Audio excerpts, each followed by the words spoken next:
Question number second बच्चों, आप board पर देख रहे होंगे, क्या कहा इसमें, क्या सभी धनात्मक पूर्णांकों के वर्गमूल अपरिमेय होते हैं? यदि नहीं तो एक ऐसी संख्या के वर्गमूल का उदाहरण दीजिए जो एक परिमेय संख्या है। सबसे पहले हम देख लेते हैं धनात्मक पूर्णांक क्या होते हैं। यहाँ पे हमने देखा था पूर्णांक क्या होते हैं, सारी नेगेटिव, जीरो और पॉजिटिव नंबर्स, यानी ऋणात्मक, जीरो और धनात्मक, सारी की सारी कैसी संख्या होती हैं, पूर्णांक होती हैं। पूर्णांक की बात करूं, देखो पूर्णांक को अगर हम देखें तो पूर्ण प्लस अंक, पूर्ण प्लस क्या हो जाता है, अंक, क्या बनता है, ये पूर्णांक बनता है। ठीक है, क्या बन गया, पूर्ण प्लस अंक पूर्णांक बन गया।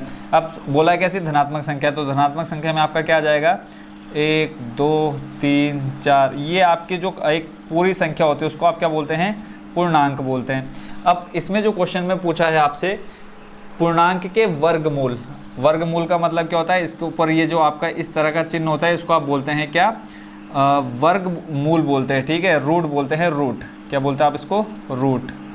ठीक है, क्या बोलते हैं आप इसको, रूट बोलते हैं। हिंदी में क्या बोलते हैं इसको, वर्गमूल बोलते हैं। तो जैसे रूट 2 हो गया, रूट 3 हो गया, रूट 4, रूट 5, इस तरह से वर्गमूल अपरिमेय होते हैं। सभी धनात्मक पूर्णांकों के वर्गमूल अपरिमेय होते हैं। ये क्वेश्चन में आपसे कहा है। यदि नहीं तो पहले तो हम देख लेते हैं कि होते या नहीं है। तो देखो अगर रूट 2 को देखें तो रूट 2 का अभाज्य गुणनखंड निकालेंगे तो सिर्फ क्या आ जाएंगे, 2 आएंगे, तो इसको हम रूट के बाहर नहीं लिख सकते।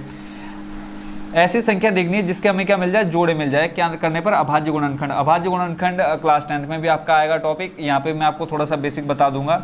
मान लो जैसे 10 है, 10 के अगर मुझे अभाज्य गुणनखंड निकालने तो आप क्या करोगे, 2 से भाग दोगे, कितनी बार जाएगा, 5 बार। यहाँ देखो 5 बार जाएगा, 1 बार आ जाएगा। यहाँ देखो ना 2 का जोड़ा बना है ना 5 का जोड़ा बना है, तो इसको हम क्या लिखेंगे, डायरेक्ट रूट 10 लिखेंगे। अगर मैं यहाँ पे कर देता बच्चों कितना, 20। अब देखो अगर मैं 20 के अभाज्य गुणनखंड निकालूँ तो देखो 2 का 20 में देंगे, कितनी बार आएगा, 10 में, फिर आ जाएगा 2 का 10 में 5 बार, 5 एकम 5। ठीक है, तो यहाँ देखेंगे आपको 2 के पेयर मिल गए, 2 का जोड़ा मिल गया एक, तो यहाँ पे आप क्या लिखेंगे, इसको आप रूट से बाहर निकाल लेंगे, और 5 का जोड़ा नहीं है तो इसको आप लिख देंगे रूट के अंदर। ठीक है, 20 को आप 2 रूट 5 लिख सकते हो। तो क्वेश्चन में यही कहा है कि सभी धनात्मक पूर्णांकों के वर्गमूल अपरिमेय होते हैं। तो हम देख लेते हैं, देखो रूट 3 का अगर हम फैक्टर निकालेंगे तो कितना आएगा, रूट 3 ही आएगा, क्योंकि इसके पेयर हमको मिलेंगे नहीं।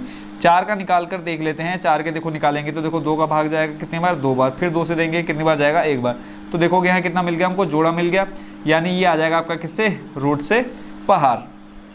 तो एक चीज जो आपसे सबसे पहले पूछी है कि सभी धनात्मक पूर्णांक वर्गमूल अपरिमेय होते हैं, तो हम लिखेंगे नहीं, क्योंकि हमने यहाँ क्या देखा, जो रूट 4 आपकी एक संख्या है उसका जो वर्गमूल है वो क्या है, अपरिमेय नहीं है। 2 कैसी संख्या है बच्चों, परिमेय संख्या। परिमेय संख्या क्यों है, देखो इसको हम किसके रूप में लिख सकते हैं, p/q के रूप में लिख सकते हैं। देखो 2/1 लिखेंगे कितना आ जाएगा, 2 ही आएगा, आपको पता है।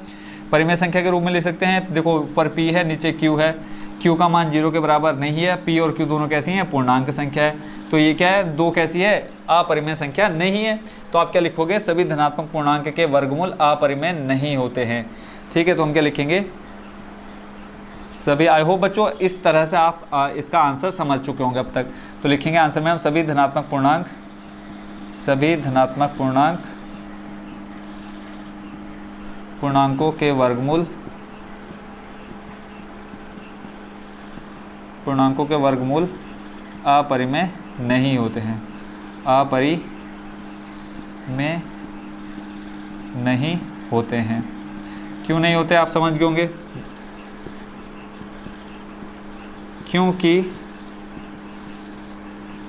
रूट 4 एक कैसी संख्या है, परिमेय संख्या है।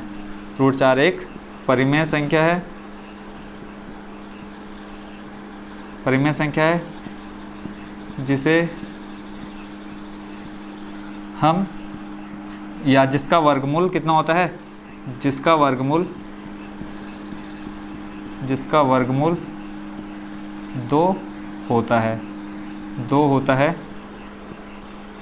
जो एक परिमेय संख्या है, जो एक परिमेय संख्या है। जो अभी हमने यहाँ पे थोड़ी देर पहले हल करके देखा वही चीज़ हमने यहाँ पे लिख दी, जो एक परिमेय संख्या है। बस यही तो पूछा क्वेश्चन में कि होते हैं या नहीं होते। पहले तो होता ना, अगर नहीं होते तो एक ऐसी संख्या का वर्गमूल का उदाहरण लीजिए। तो हमने उदाहरण किसका ले लिया, रूट 4 का, जो एक परिमेय संख्या है। तो रूट 4 एक परिमेय संख्या है जिसका वर्गमूल 2 होता है, और 2 होता है जो एक परिमेय संख्या है। तो आई होप बच्चों क्वेश्चन नंबर 2 का सॉल्यूशन भी आप अच्छे से समझ गए होंगे। अब देखते हैं नेक्स्ट इस एक्सरसाइज का लास्ट।